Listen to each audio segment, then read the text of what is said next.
का टॉपिक है अपना ट्रांसफॉर्मर क्या है, ट्रांसफॉर्मर के कौन कौन से पार्ट्स होते हैं, ट्रांसफॉर्मर कैसे काम करता है और ट्रांसफॉर्मर किस सिद्धांत पर काम करता है। इस वीडियो के माध्यम से बिल्कुल सरल भाषा में स्टेप बाय स्टेप समझते हैं। वीडियो को लास्ट तक देखते रहें। नमस्कार दोस्तों, मैं हूं आपका दोस्त रमन लाल। इंजीनियरिंग यूट्यूब चैनल पर आपका स्वागत करता हूं। सबसे पहले समझते हैं अपन ट्रांसफॉर्मर क्या है। ट्रांसफॉर्मर एक ऐसा इलेक्ट्रिकल उपकरण होता है जो बिना फ्रीक्वेंसी चेंज करे एक सर्किट से दूसरे सर्किट में वोल्टेज को परिवर्तित कर देता है। ट्रांसफॉर्मर कहलाता है। ट्रांसफॉर्मर दो प्रकार के होते हैं। नंबर एक स्टेप अप ट्रांसफॉर्मर, नंबर दो step down transformer. Step up transformer low voltage को हाई वोल्टेज में परिवर्तित करता है और step down transformer high voltage को लो वोल्टेज में परिवर्तित करता है। अब समझते हैं कि ट्रांसफॉर्मर के कौन कौन से पार्ट्स होते हैं। यह ट्रांसफॉर्मर का मेन टैंक है। यह ट्रांसफॉर्मर का मेन टैंक ट्रांसफॉर्मर का मुख्य पार्ट्स होता है। इस ट्रांसफॉर्मर के मेन टैंक में ट्रांसफॉर्मर की पूरी असेंबली रखी होती है। नेक्स्ट है ट्रांसफॉर्मर कोर। ट्रांसफॉर्मर की कोर सिलिकॉन स्टील की बनी होती है और ट्रांसफॉर्मर की कोर को माइल्ड स्टील की बनी होल्डिंग फ्रेम के द्वारा कच कर रखा जाता है। नेक्स्ट है वाइंडिंग। वाइंडिंग ट्रांसफॉर्मर में दो प्रकार की होती है। नंबर एक प्राइमरी वाइंडिंग, नंबर दो सेकेंडरी वाइंडिंग। दोनों इंसुलेशन वाइंडिंग होती है और दोनों वाइंडिंग ट्रांसफॉर्मर की सिलिकॉन स्टील की बनी कोर के ऊपर की जाती है। जब पावर ट्रांसफॉर्मर के प्राइमरी वाइंडिंग को ऐसी सप्लाई दी जाती है तो चुंबकीय फ्लक्स उत्पन्न होने के कारण सिलिकॉन स्टील की बनी कोर के माध्यम से सेकेंडरी वाइंडिंग में वोल्टेज प्रोड्यूस होते हैं। जब स्टेप अप ट्रांसफॉर्मर होता है तो लो वोल्टेज को हाई वोल्टेज में परिवर्तित कर देता है और स्टेप डाउन ट्रांसफॉर्मर होता है तो हाई वोल्टेज को लो वोल्टेज में परिवर्तित कर देता है। स्टेप अप ट्रांसफॉर्मर के प्राइमरी वाइंडिंग के नंबर ऑफ टर्न्स कम होते हैं और सेकेंडरी वाइंडिंग के नंबर ऑफ टर्न्स ज़्यादा होते हैं और स्टेप डाउन ट्रांसफॉर्मर के प्राइमरी वाइंडिंग के नंबर ऑफ टर्न्स ज़्यादा होते हैं और सेकेंडरी वाइंडिंग के नंबर ऑफ टर्न्स कम होते हैं। नेक्स्ट है टैप चेंजर। ट्रांसफॉर्मर में टैप चेंजर को सेकेंडरी वाइंडिंग में लगाया जाता है। ट्रांसफॉर्मर में टैप चेंजर को इसलिए लगाया जाता है कि ट्रांसफॉर्मर का आउटपुट वोल्टेज अपने तय सीमा से बाहर हो जाता है, तो उस आउटपुट वोल्टेज को वापस अपने तय सीमा में लाने के लिए टैप चेंजर को लगाया जाता है। टैप चेंजर दो प्रकार के होते हैं। नंबर एक on load tap changer, number दो off load tap changer. Next है रेडिएटर। ट्रांसफॉर्मर का रेडिएटर ट्रांसफॉर्मर की प्रोटेक्शन के लिए लगाया जाता है।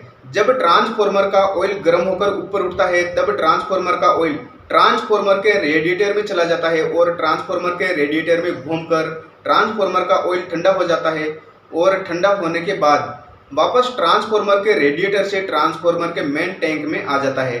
इसलिए ट्रांसफॉर्मर के रेडिएटर को ट्रांसफॉर्मर की कूलिंग ट्यूब भी कहा जाता है। नेक्स्ट है conservator tank. Conservator tank transformer के मेन टैंक के ऊपर लगा होता है। कंजर्वेटर टैंक एक ट्रांसफॉर्मर का प्रोटेक्शन भी देता है। कंजर्वेटर टैंक और ट्रांसफॉर्मर के मेन टैंक से एक पाइप जुड़ा होता है। कंजर्वेटर टैंक को ऑयल से आधा भरा जाता है और ऑयल से आधा खाली रखा जाता है। कंजर्वेटर टैंक को ऑयल से आधा क्यों भरा जाता है? जब ट्रांसफॉर्मर के मेन टैंक में ऑयल कम पड़ जाता है तब कंजर्वेटर टैंक से ट्रांसफॉर्मर का ऑयल ट्रांसफॉर्मर के मेन टैंक में आ जाए ताकि ट्रांसफॉर्मर का मेन टैंक हमेशा ऑयल से भरा रहे। इसलिए कंजर्वेटर टैंक को ऑयल से आधा भरा जाता है। अब समझते हैं कि कंजर्वेटर टैंक को ऑयल से आधा क्यों खाली रखा जाता है। कंजर्वेटर टैंक को ऑयल से आधा इसलिए खाली रखा जाता है कि ट्रांसफॉर्मर का ऑयल जब गर्म होकर ऊपर उठता है तब कंजर्वेटर टैंक और ट्रांसफॉर्मर के मेन टैंक से एक पाइप जुड़ा होता है। उस पाइप के द्वारा ट्रांसफॉर्मर का ऑयल ऊपर उठकर कंजर्वेटर टैंक में चला जाए ताकि ट्रांसफॉर्मर का ऑयल बाहर नहीं निकले और ट्रांसफॉर्मर फटे नहीं। इसलिए कंजर्वेटर टैंक को ऑयल से आधा खाली रखा जाता है। नेक्स्ट है ब्रीदर। ब्रीदर कंजर्वेटर टैंक के ऊपर लगा होता है। ब्रीदर भी ट्रांसफॉर्मर की प्रोटेक्शन के लिए लगाया जाता है। ब्रीदर से ट्रांसफॉर्मर हवा अंदर भी लेता है और ब्रीदर से ट्रांसफॉर्मर हवा बाहर भी निकालता है। ब्रीदर में सिलिका जेल भरा होता है और ब्रीदर के नीचे एक वाइट टोपी होती है, उसमें ऑयल भरा होता है। जब ट्रांसफॉर्मर हवा लेता है तब हवा के अंदर धूल मिट्टी होती है, वह धूल मिट्टी वाइट टोपी में ऑयल होता है, उस ऑयल में जम जाती है और हवा के अंदर जो नमी होती है वह नमी सिलिका जेल चौक लेता है, ताकि जब ट्रांसफॉर्मर हवा लेता है तब ट्रांसफॉर्मर के मेन टैंक में साफ सुथरी हवा जाए और ट्रांसफॉर्मर नमी से खराब नहीं हो सके। इसलिए ट्रांसफॉर्मर की प्रोटेक्शन के लिए कंजर्वेटर टैंक के ऊपर ब्रीदर लगाया जाता है। नेक्स्ट है MOG मीटर, जिसे हम फ्यूल मीटर भी कह सकते हैं। MOG मीटर ऑयल का लेवल नापने के लिए कंजर्वेटर टैंक के ऊपर लगाया जाता है। नेक्स्ट है explosion valve. Explosion valve transformer की प्रोटेक्शन के लिए ट्रांसफॉर्मर के ऊपर लगाया जाता है। एक्सप्लोजन वॉल्व को ट्रांसफॉर्मर के ऊपर इसलिए लगाया जाता है कि ट्रांसफॉर्मर का ऑयल काफ़ी ज़्यादा गर्म हो जाता है और ट्रांसफॉर्मर का ऑयल काफ़ी ज़्यादा गर्म होने के कारण ट्रांसफॉर्मर के मेन टैंक में एक्सेस प्रेशर काफ़ी ज़्यादा हाई हो जाता है। तब एक्सप्लोजन वॉल्व पर लगी माइल्ड स्टील की डायफ्रेम प्लेट फट जाती है और ट्रांसफॉर्मर के मेन टैंक में जो एक्सेस प्रेशर होता है वह एक्सेस प्रेशर एक्सप्लोजन वॉल्व से बाहर निकल जाता है, ताकि ट्रांसफॉर्मर फटने से बच सके। इसलिए ट्रांसफॉर्मर के ऊपर एक्सप्लोजन वॉल्व लगाया जाता है। नेक्स्ट है बुकोल्ज रिले। बुकोल्ज रिले को ट्रांसफॉर्मर की प्रोटेक्शन के लिए लगाया जाता है। बुकोल्ज रिले ट्रांसफॉर्मर का मेन टैंक और कंजर्वेटर का टैंक होता है, उससे एक पाइप जुड़ा होता है। उस पाइप के बीच में बुकोल्ज रिले को लगाया जाता है। अगर किसी भी प्रकार का फॉल्ट आता है, किसी भी प्रकार का शॉर्ट सर्किट होता है, ट्रांसफॉर्मर का ऑयल काफ़ी ज़्यादा गर्म हो जाता है, ट्रांसफॉर्मर का ऑयल कम पड़ जाता है, या फिर ट्रांसफॉर्मर अनबैलेंसिंग लोड पर चलता है, ट्रांसफॉर्मर में किसी भी प्रकार की कोई दिक्कत आती है, तो बुकोल्ज रिले अलार्म सिग्नल देती है और सर्किट ब्रेकर को ट्रिप कर देती है, सर्किट ब्रेकर को ऑफ कर देती है, ताकि ट्रांसफॉर्मर बंद हो जाए और ट्रांसफॉर्मर जलने से बच सके, ट्रांसफॉर्मर फटने से बच सके।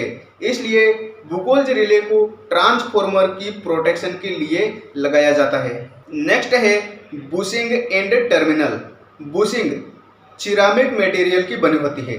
अगर स्टेप अप ट्रांसफॉर्मर होता है तो bushing and terminal input side छोटे होते हैं और आउटपुट साइड बड़े होते हैं, और स्टेप डाउन ट्रांसफॉर्मर होता है तो bushing and terminal input side बड़े होते हैं और आउटपुट साइड छोटे होते हैं। नेक्स्ट है ट्रांसफॉर्मर न्यूट्रल। ट्रांसफॉर्मर न्यूट्रल क्या होता है? ट्रांसफॉर्मर न्यूट्रल ट्रांसफॉर्मर की प्रोटेक्शन के लिए लगाया जाता है। अगर किसी भी प्रकार का फॉल्ट आता है, किसी भी प्रकार का शॉर्ट सर्किट होता है, ट्रांसफॉर्मर अनबैलेंसिंग लोड पर चलता है, तब जो हाई ओवरलोड करंट होता है वह हाई ओवरलोड करंट ट्रांसफॉर्मर के न्यूट्रल के द्वारा डायरेक्ट जमीन में अंडरग्राउंड हो जाए, ताकि ट्रांसफॉर्मर की वाइंडिंग जलने से बच सके, ट्रांसफॉर्मर खराब होने से बच सके। इसलिए ट्रांसफॉर्मर की प्रोटेक्शन के लिए ट्रांसफॉर्मर के न्यूट्रल को जमीन में अंडरग्राउंड किया जाता है।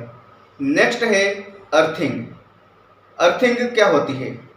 जो ट्रांसफॉर्मर की बॉडी में लीकेज करंट होता है, वह लीकेज करंट ट्रांसफॉर्मर के अर्थिंग के द्वारा जमीन में अर्थ हो जाए, ताकि कोई भी व्यक्ति गलती से ट्रांसफॉर्मर की बॉडी को हाथ लगाए तो उसे करंट का झटका नहीं लगे और किसी भी प्रकार का नुकसान ना हो सके। इसलिए ट्रांसफॉर्मर की बॉडी को अर्थ किया जाता है। नेक्स्ट है मार्शलिंग बॉक्स। मार्शलिंग बॉक्स को ट्रांसफॉर्मर के बाहर लगाया जाता है, ट्रांसफॉर्मर की बॉडी के ऊपर लगाया जाता है। मार्शलिंग बॉक्स में ट्रांसफॉर्मर के सारे मीटर लगे होते हैं और ट्रांसफॉर्मर के सारे कंट्रोलर मार्शलिंग बॉक्स में लगे होते हैं, और मार्शलिंग बॉक्स को कंट्रोल रूम में अलग से भी लगाया जा सकता है। नेक्स्ट है ट्रांसफॉर्मर किस सिद्धांत पर काम करता है? ट्रांसफॉर्मर फैराडे के विद्युत चुंबकीय फ्लक्स प्रेरण सिद्धांत पर काम करता है, या अन्योन्य प्रेरण सिद्धांत पर काम करता है, या फिर बोल सकते हैं म्यूचुअल इंडक्शन सिद्धांत पर काम करता है, क्योंकि ट्रांसफॉर्मर का आविष्कार माइकल फैराडे ने किया था। आपको इस वीडियो के माध्यम से बिल्कुल क्लियर हो गया होगा कि ट्रांसफॉर्मर क्या है, ट्रांसफॉर्मर के कौन कौन से पार्ट्स होते हैं, ट्रांसफॉर्मर कैसे काम करता है और ट्रांसफॉर्मर किस सिद्धांत पर काम करता है। अगर आपको यह वीडियो अच्छा लगा हो तो चैनल को अभी तुरंत सब्सक्राइब करें, वीडियो को लाइक करें और अपने दोस्त को भी शेयर करें। फिर मिलते हैं ऐसे ही इंटरेस्टिंग वीडियो के साथ। तब तक जय हिंद, जय भारत।